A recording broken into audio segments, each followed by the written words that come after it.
Hello Thailand and hello world. This is Voice of the Nation. Join us every Monday to Friday from 8 a.m. to 9 a.m. Good morning, I'm Ping Thitapha, and together with me are my co-hosts คุณนีน่านิรชา and คุณยอดวิทยา สวัสดีค่ะ สวัสดีค่ะ สวัสดีครับคุณปิง Yeah, Voice of the Nation brings you update and what's going on in Thailand. I hope you enjoy our program. And feedback and all comments from you are very welcome. If you'd like to watch our previous episodes, please visit our YouTube channel, The Nation Thailand, and also on our Facebook page. Just search The Nation Thailand. Before we take a look at what's on in our program, Kun Ping has a super big mission today. Right. Thailand got a new political party, another new party right now, and I will be there to report live to our audiences. Check us back again. I'm going to live around 3 p.m. on the Nation Facebook and YouTube. And that's fantastic because I can't wait to see that who will show up at the launch of the new party. It's called สร้างอนาคตไทย or the meaning of สร้างอนาคตไทย is building new future. Good God, we're going to have a new future very soon now. I hope. Yeah, and today in our interview section, we have Associate Professor Dr. Anusorn Tamajai, former Bank of Thailand Board and Audit Committee members with us. So let's kick off today. What you got this morning, Ka Kunina? Okay, Ka, so before we go into the news, I would like to ask all of you, have you guys watched the moon last night? I looked up the sky and I saw the sky was like very bright and shining because of its full moon. Well, personally, because I love the stargazing. So last night we had the what it's called micro moon. I would call it pinhead moon. So these tiniest full moons, or what I call pinhead moon, according to the National Astronomical Research Institute of Thailand, NARIT, wrote on its Facebook page that the micro full moon is currently last night is about 401,000 kilometers away from the Earth. So what's that mean? That means that when the moon is about 357,000 kilometers away, it is the closest to Earth. And when it's farthest, it's around 400,000 kilometers away from the Earth. And this phenomenon happens when it's full moon or when the moon is the crescent shape. And so last night, the moon is at the farthest from the Earth, which you can see it with your bare eyes. And I checked out on the NARIT fan page, Facebook fan page last night. I can see a lot of comments and the fan page. They actually send lots of their moon photos taken in their areas. And some of them actually, I was very impressed, because some of the photos were just taken by from just a mobile phone. Just a mobile phone like this. Yes. Okay, Ka, so let's update with the news this morning. Let's start our morning Wednesday, 19th of January 2022, with CCSA is likely to consider to reopen Thailand as the country's COVID-19 situation stabilizes. So tomorrow or Thursday, the Super Committee in charge of administering COVID-19 situation will hold a special meeting. And I think the meeting will discuss what many people would like to hear. So Prime Minister Prayut will share the meeting of the Center for COVID-19 Situation Administration, or CCSA. The meeting will discuss moves to ease restrictions and reopen the country. This information was confirmed by Public Health Minister Anutin Chanvirakul and another government spokesman, Thanakorn Wangbun Kongchana. So let's see what we'll be discussing on the agenda. First, the CCSA will meet to re-evaluate Thailand's Omicron outbreak and consider adjusting measures accordingly. Second, the Public Health Ministry will also ask the CCSA to change the COVID control zone in line with the current situation so that restrictions on activities are eased. Third, the meeting will also discuss measures regarding the closure of the country to foreign tourists. And fourth, hoteliers and tourism business operators are calling on the government to resume the quarantine-free test and go scheme. And test and go require fully vaccinated foreign tourists to stay just one night in a hotel pending test results. So the test and go was indefinitely suspended on January 7th following the emergence of Omicron and a rise in new cases of COVID-19. And as tourism businesses are calling for its return, one of them, of course, is the minor group. They argue that the Omicron apparently causes moderate disease, and Thailand has avoided the worst case scenario of 30,000 cases per day. So, tourism businesses also point to the high level of vaccination as evidence that the country can be safely reopened. Talking about the vaccine, as of yesterday also, the government has provided over 110 million doses of COVID-19. Prime Minister thanked people for helping Thailand avoid the surge in Omicron cases seen in other countries by diligently following restrictions and hygiene rules. Mhm. Good being. Well, yeah, Prime Minister said what Prime Minister said is kind of like right. If the government cannot take care of us, we better take care and look after ourselves. Despite the stable number of COVID-19 cases, I don't think that we should let our guard down.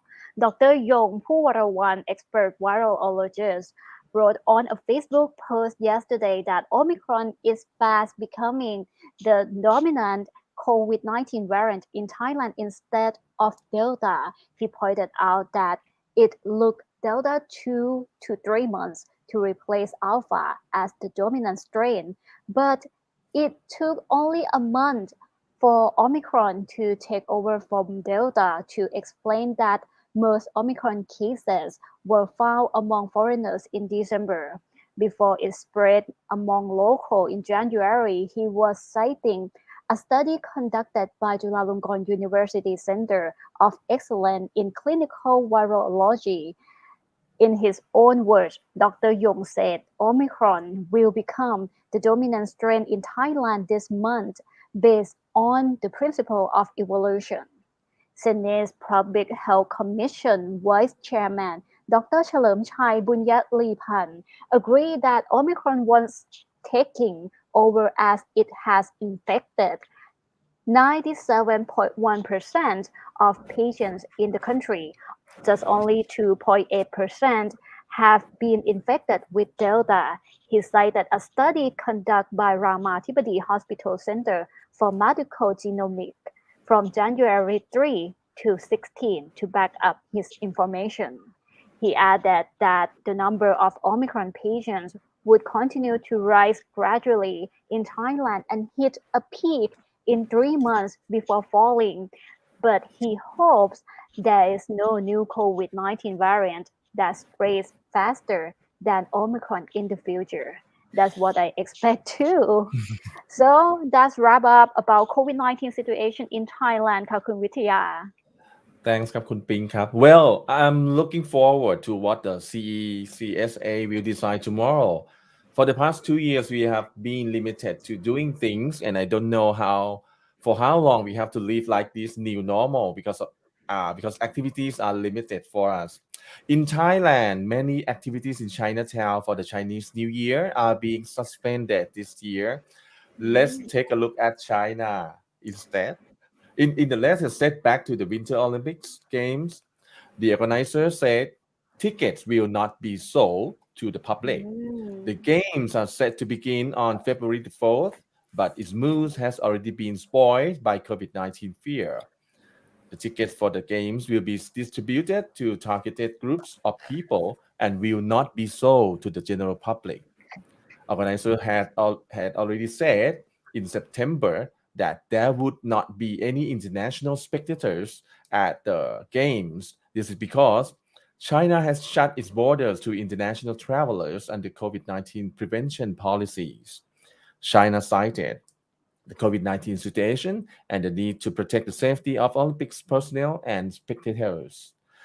In its own words, Beijing Winter Olympics Organizing Committee announced Monday that in terms of the grim and complex situation of epidemic prevention and control and to protect the health and safety of the personnel and spectators, we have decided to change the original plan of public ticket sales.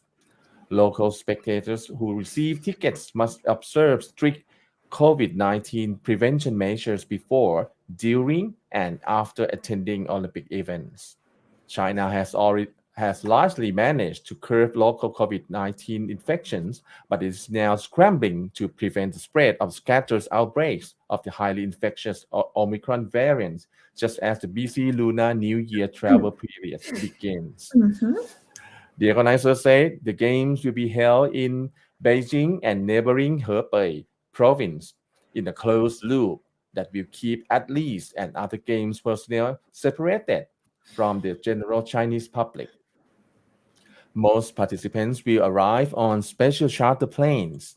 As outlined in the game's playbook published in December, the closed loop system will encompass venues, official hotels, and the event's own transport service.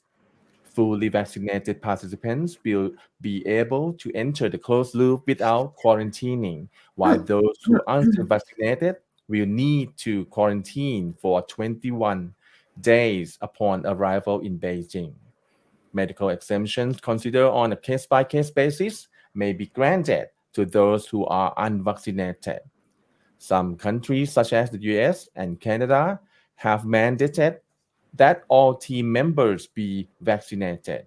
During the Games, participants will be subject to daily health monitoring and testing and will have no contact with the general public. Returning a confirmed positive test will mean participants cannot compete or continue their role in the games. Those who are symptomatic will stay at a designated hospital for treatment, while those who are asymptomatic will be transferred to an isolated facility. I think with all this situation, if in Thailand, I bet that there will be more complaints about the government, right, Kunina? Well, for sure, so especially every time when the government went on live via their Facebook or Mm, social media, normally if it's just a normal live from private organization, people can mhm, add their comments. But when the government went on live, the mhm. comment box is actually unavailable for comment. Actually, Unavailable. unavailable for comments. So with the next news I'm going to read, I think critics will definitely cry out over this report because it has been found that Thailand became the nation that made the biggest number of requests for Google to remove content in criticism of the government.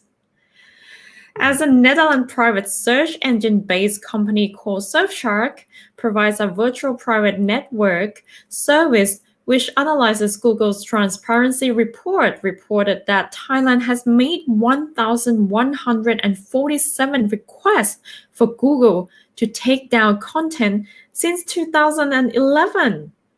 Surfshark say that 95.2%, which is the highest rate in the world, of all the requests are related to the government criticisms, and Thailand was ranked 16 on the list of the countries with the highest number of requests for content removal from Facebook. In a statement of Surfshark, a massive 95.2% of these requests cite government criticism as the reason that's more than any other country.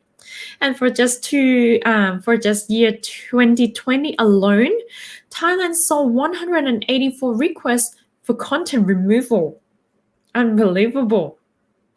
Apart from Thailand, Russia is by far the most prolific content removal requester, submitting 123,606 requests in total over the past 10 years. National security topped the reason for content removal requests from Russia, and it was trailed by Turkey, India, and the United States. These three countries cited defamation as the top reason for content removal requests. Brazil's was in the fifth place, while South Korea came sixth. And according to Surfshark, 6 of the 10 nations that made the most requests have cited defamation as the most common reason. Mm. Mhm. Right. I'm not surprised about that. Yeah, talking about this in country on Monday, Prime Minister Prayut has pledged to support United Nations efforts for a peaceful solution to conflict in Myanmar. So he discussed the crisis in a meeting with Mhm. the UN Secretary General Special Envoy on Myanmar, Noeleen Heyzer, at Government House on Monday. The UN envoy called on the Prime Minister to support international efforts to help displaced people and to press Myanmar junta to commit to a five-point peace plan it agreed on with ASEAN. The Prime Minister pledged Thailand's support for the efforts, but added that Myanmar problems are complicated and must be addressed step by step. In Prayut's own words, he said, the first step is to win trust from Myanmar leaders. The Prime Minister added that Thailand is closely monitoring the situation in the country. Prayut said efforts to solve the crisis must begin by getting all sides to halt violence and join peace talks while providing humanitarian aid to Myanmar people. Prayut said in his own words, Thailand is ready to provide help without discriminating against any group. Thailand has a long record of providing humanitarian aid to the country. The Thai government has prepared a humanitarian zone along the border with measures to prevent the spread of COVID-19. He added that fleeing Myanmar residents would only be sent back when they are ready and willing to return home.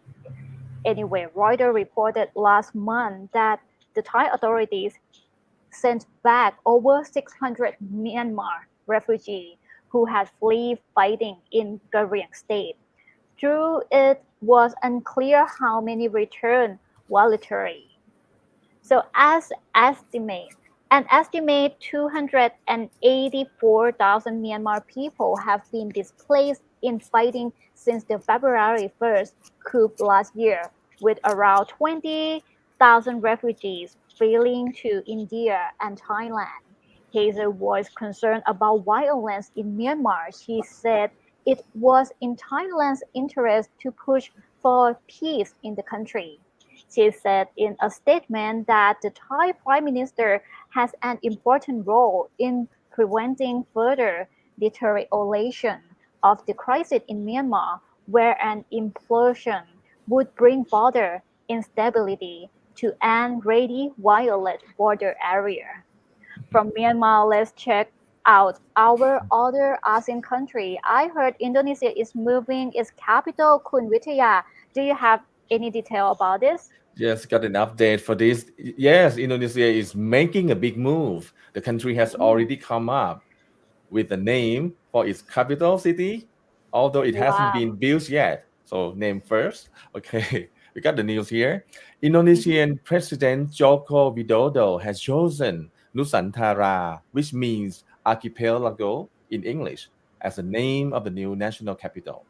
It will be built on the country's Kalimantan Island. The country National Development Planning Minister Suharto Nuafar conveyed the president's choice to a meeting with the special committee for the new capital city establishment at the House of Representatives in central Jakarta.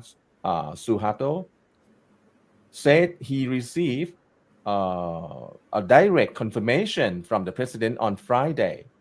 The minister explains the reason for selecting Nusantara was because the name has been well known since a long time ago. He said it is iconic internationally, easy, and it describes the archipelago of the Republic of Indonesia. The minister believes all Indonesians agree with the name. The plan to relocate the capital from the country's most populated island of Java was first announced by the government in April 2019. Months later, President Widodo announced two districts in East Kalimantan province, which are North Penajam Pasir and Kutai Kartanegara, to be the site of the new capital city, with an area of about 127,000 square kilometers.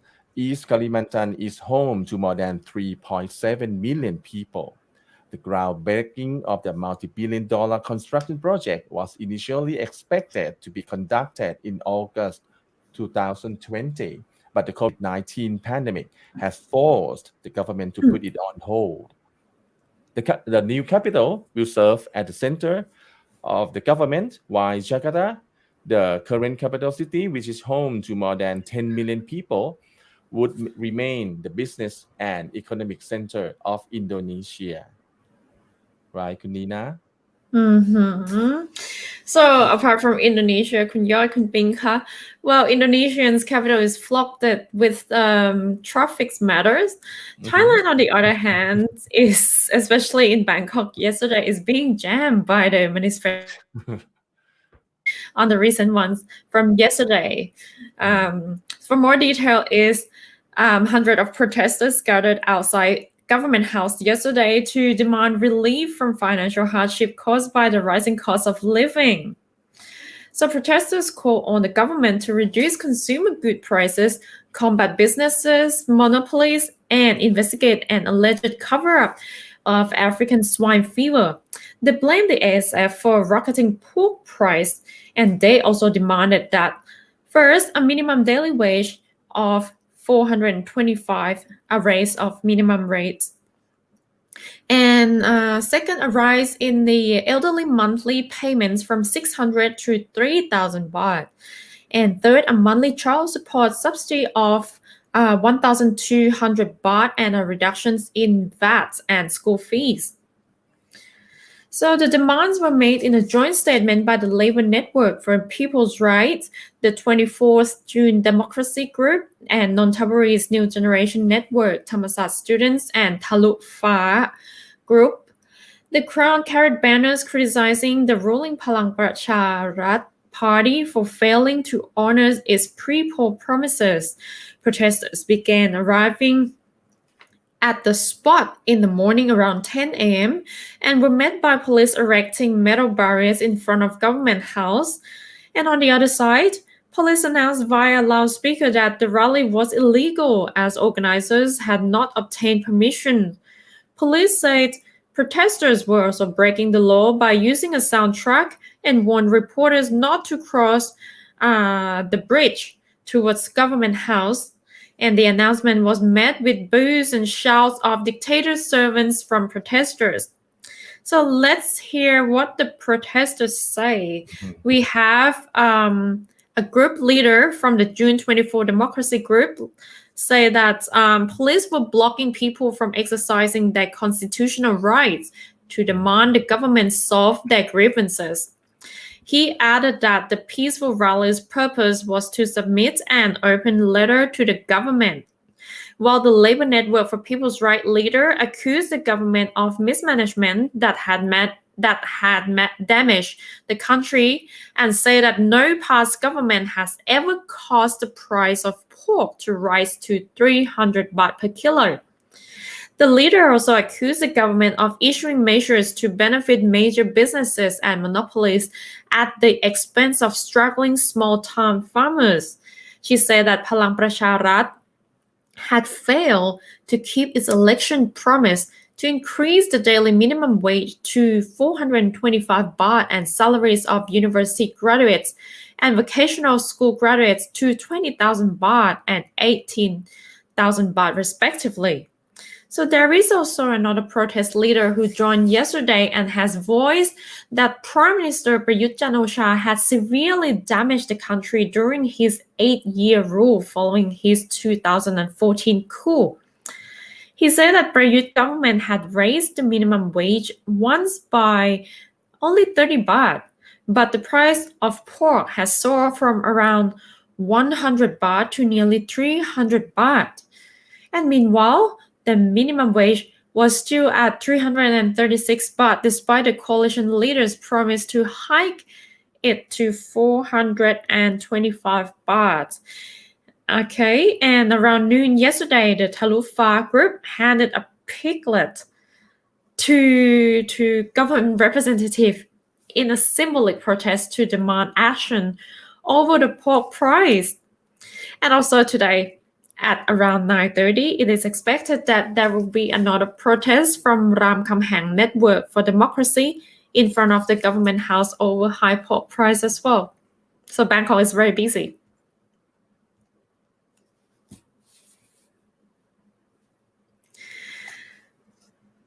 So coming up next, we have our guest for our interview section, Dr. Anusorn Tamajai, on the concerns over the inflation price. Thank you.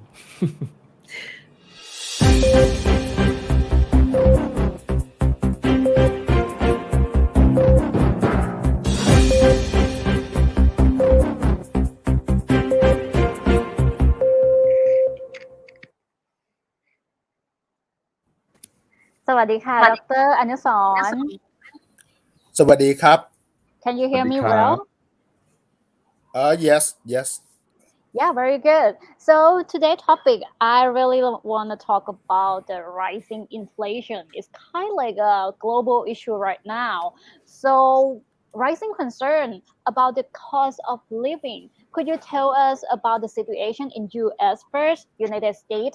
How do you explain inflation in US rising to its highest level in 40 years? Inflation rate in developed country, especially US, is rising, as you mentioned. But inflation rate in Thailand is very low because we have a large output gap.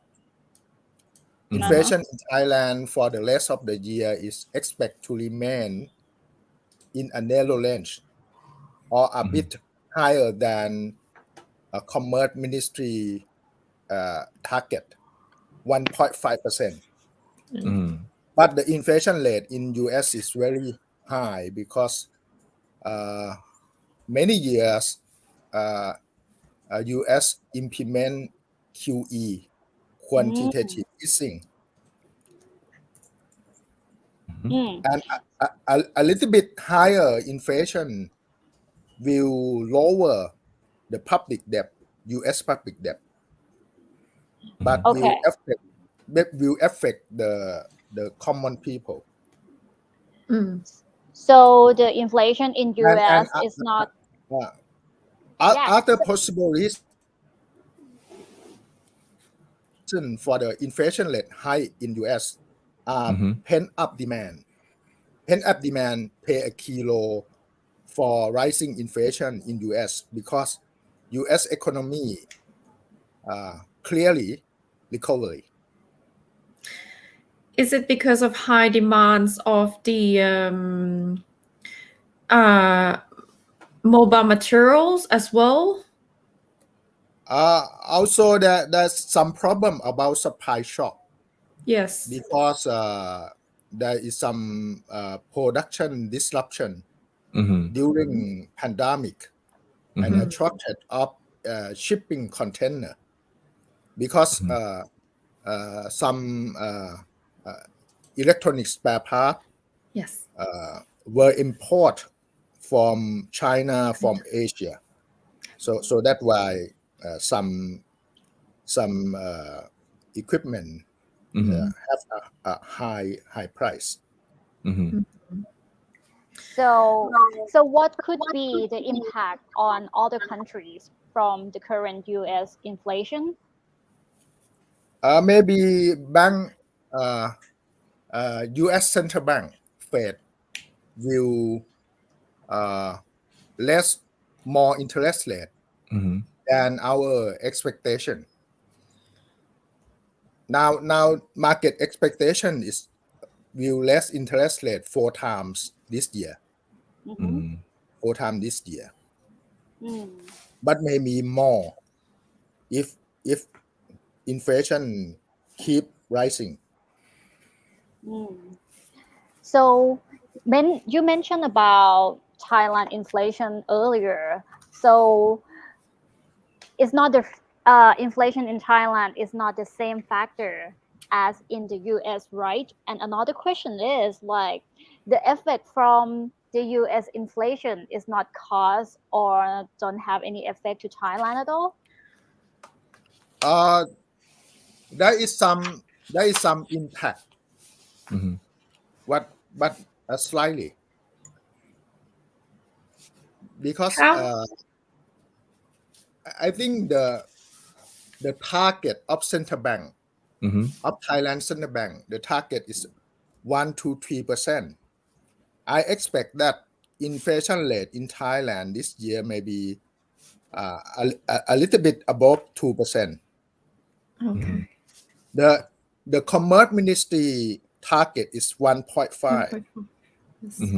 because GDP growth in Thailand is uh, still very low. But this is also subjected to the COVID-19 situations of this year as well, right? That's right. Could you But please? we experience the rising of food price. The rising of food price also related with some supply shock problems, especially the rising of meat and some food price. But seeing as Thailand is one of the country that's produce food or the kitchen of the world, how long do you think this effect will continue its journey? I think maybe at least 3 to 6 months. 3 to 6 months. But maybe the food price, if you consider the food price, last month the food price increased by 0.77%, and Yes. non-food price mostly stable. Only food price increased, but this month may be higher, a little bit higher.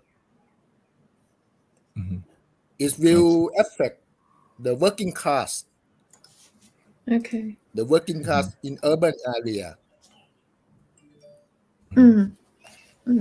So what is your forecast for Thailand's economy for this year? I will not forecast until we can uh, see the result of the economic outlook in first quarter of this year, because there are a lot of uncertainty related with pandemic, I see. Omicron pandemic. If the COVID-19 continue to be with us, do you think that the food price will continue to higher up? Yes, because food price have a very low elasticity.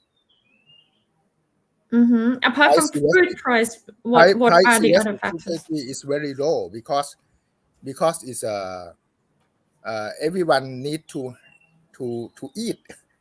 So pandemic or not pandemic, you still need to eat. So that why there is a low elasticity, high elasticity. That means the rising price of the food is from supply shock. So that's why the government need to solve this problem. We have Doctor Crab, we have control factors and uncontrolled factors. What your suggestion for the government for the short term now, because people are crazy for the higher price, or any mechanism that you like to suggest? We need to do something for the long term. We need to have a public policy that restructuring the structure of production and restructuring the structure of the market. That will reduce monopoly power in food industry and increase competition,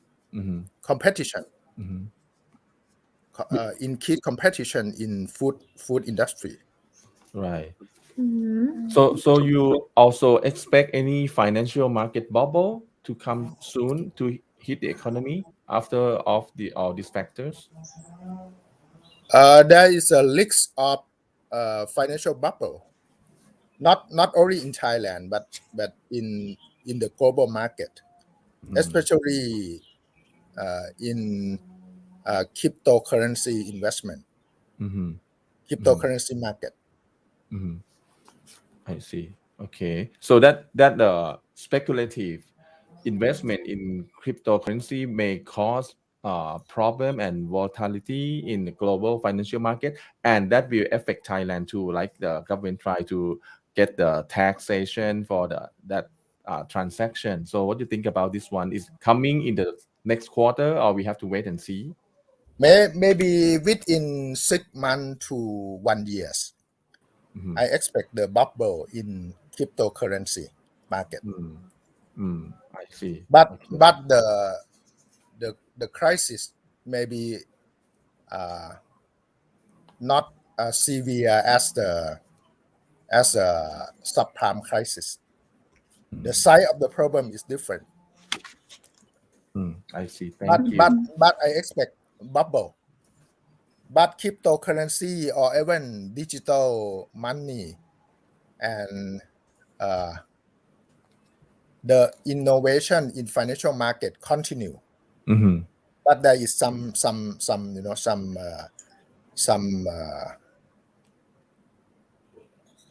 problem. Some problems, right? And under the way, but still continue because our economy, our global capitalism is move to more and more digitization, especially in financial sector. But maybe you expect some problem during the part that will go to more digitization. Okay. Kunina? So when we're talking about high food prices and pork prices and oil, for example, are there any alternative or innovations that could help us, let's say, in order to survive throughout this year? I think we need to support plant-based meat or plant-based food because this good for the health of the people and also good for our global environment. This is the future of the food industry. But when you're talking about plant-based meat, plant-based food, yeah. But when you're talking about plant-based products, for example, are they the plant-based products that come naturally, like fresh, like vegetables that we can, for example, salads that we can, example, eat, or plant-based food actually in another form of food, like in protein powder or in a product, let's say a fake meat that's made out of the plant-based? I think all of them is a plant-based food. What are the prices of the plant-based products? It's still very expensive, especially right. the plant-based meat that need some needs complicated process. This the product is produced by the big corporation in food industry, but in the future the technology will cheaper, and people can access to this this kind of food, and will good for the people health and good for the environment. And in the future of food industry in Thailand, and in anywhere else in the world, this is the future.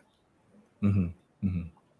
And if you consider in terms of uh, mercy, yeah, you not destroy other life for your living. That's good.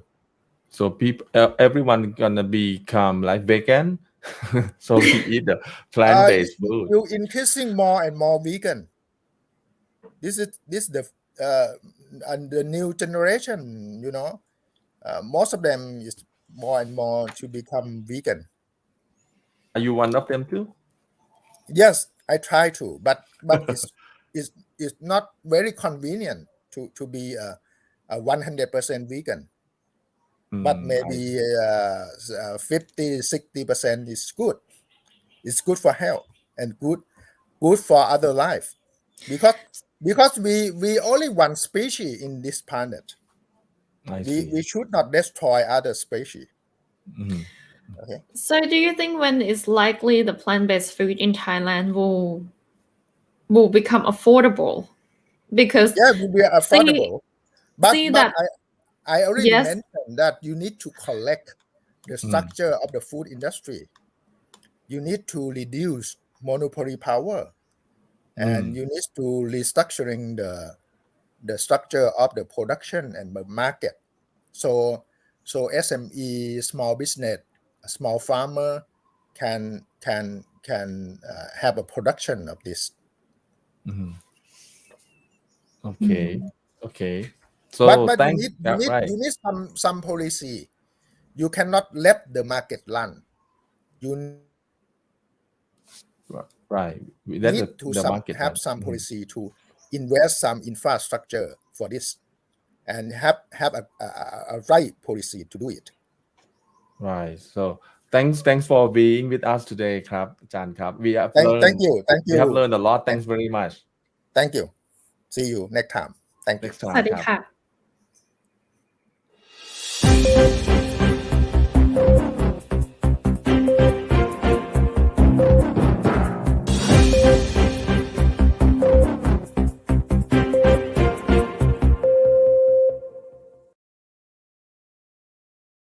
Well, let's move. We have a lot of heavy, difficult issues, the economic stuff. So let's move to family business. Family Talking about business. right, talking about marriage. Marriage Mm, actually is not a business of two people anymore. So mm, it's actually a business of money. Okay. wow. So this is a talk of the town among Thai netizens now. Let's see which side you will support in this Mhm, social argument. Okay. mhm, A TikTok video clip of a woman calling mhm, for a dowry of, you know how much? 100,000 baht mm, and 2 baht gold too. This mhm, went viral. The clip went viral among netizens on Monday. According to the clip, she said her mother is calling for a dowry of 100,000 baht and 2 baht gold as she raised her daughter mhm. for this is crazy. Putting into the calculation, Uh-huh. 8,033 days. I wonder Ah, how old is she now? Do you have any idea how old is she now? okay, let me calculate for you. You go first. 8,030 days. Maybe now it's Mm, counting. She added that the dowry is worth totaling 159,000 baht or mhm. 19.8 baht per day.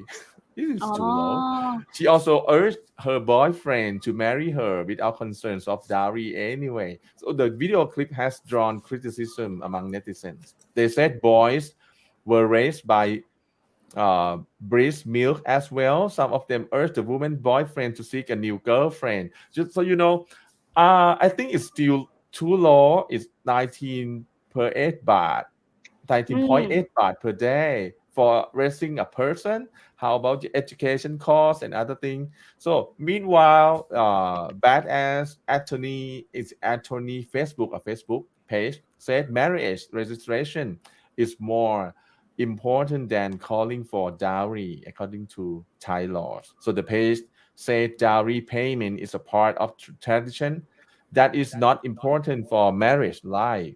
So the page added that a woman has recently clarified that the video clip was made just for fun. you know, Mm. but it raised a point, Kun Mhm. Ping and Kun Nina.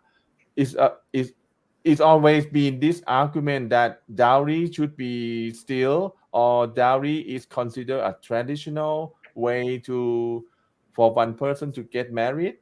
What do you think, both of you? Kun Nina, Yeah. Oh, right? go ahead, Kun Ping first. Kun Ping Kunina, first. you go first. But I just got the number already. I think she's Oh, she got like a number. calculate from like how many years that her mother take care of her. It's 22 years is her age.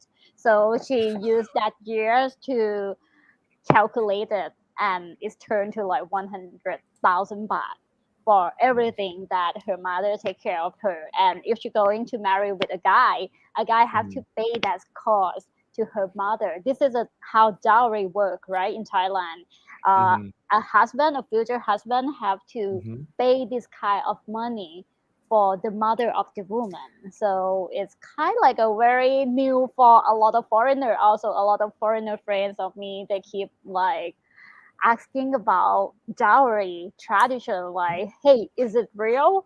And why? How come? Why you have to pay for a woman? She not the object.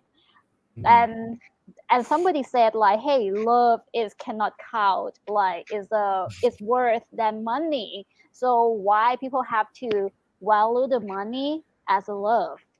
This mhm, is what a lot of people not understand about this. Kunina, you go ahead. Well, this is only Thailand, right?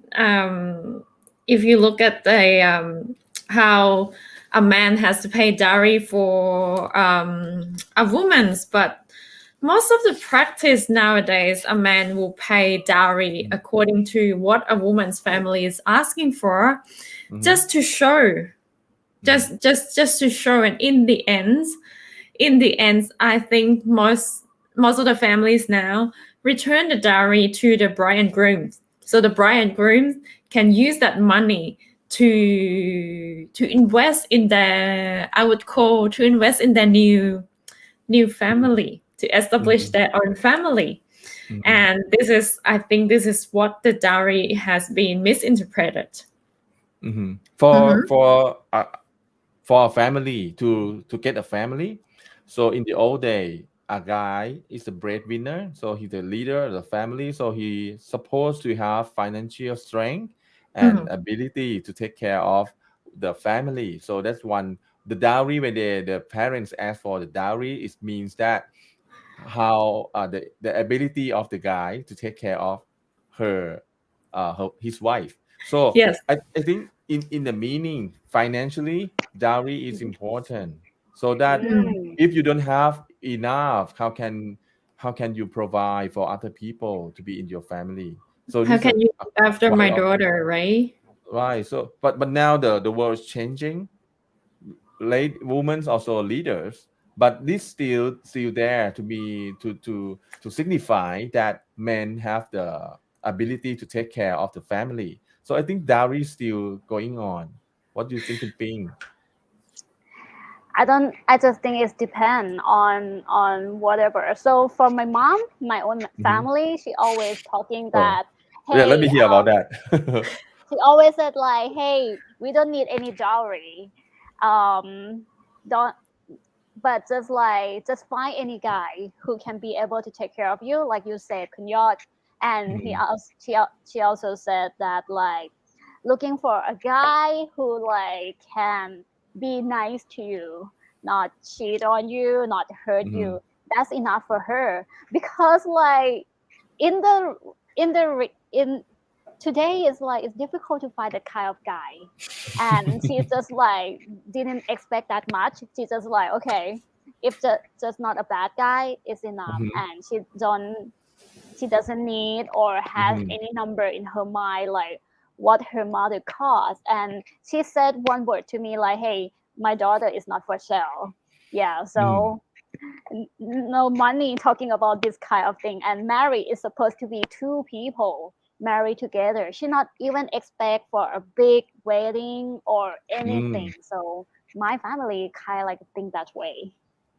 Right. How about Nina? What did your mother say? My mom, Yeah. I would have. I didn't speak anything on this matter about her, but I think I'm taking my own life. I'm actually I will lead my own life in a way that I would like to lead my own life as individualisms, basically. So in terms of that, I think it's subjected and it's up to two people, not just me, how I want it, but it's up to another person as well. And you have to see according to the conditions of how is that person is living, he's working, I'm working. How are we going to agree and come to this mutual agreement? Because in the end, I believe that it's two people who lead one family. So we need to agree from that point before we start the tree.